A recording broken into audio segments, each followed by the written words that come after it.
چہرے کے پردے کے بارے میں بہت زیادہ حدیثیں ہیں۔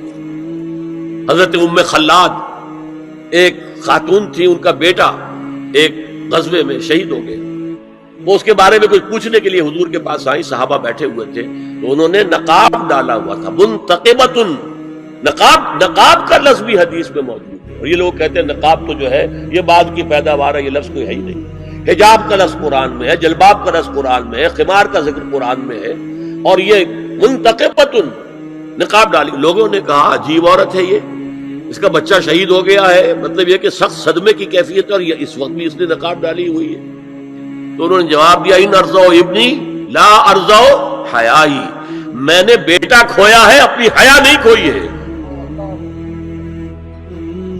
یہ ہے ہماری تہذیب، یہ ہمارا تمدن، اسی پر ہمارے گھر بنتے تھے۔ یہ تو مغربی تہذیب نے آ کر ہمارے گھر بنائے، آگے سے کھلا پیچھے سے کھلا۔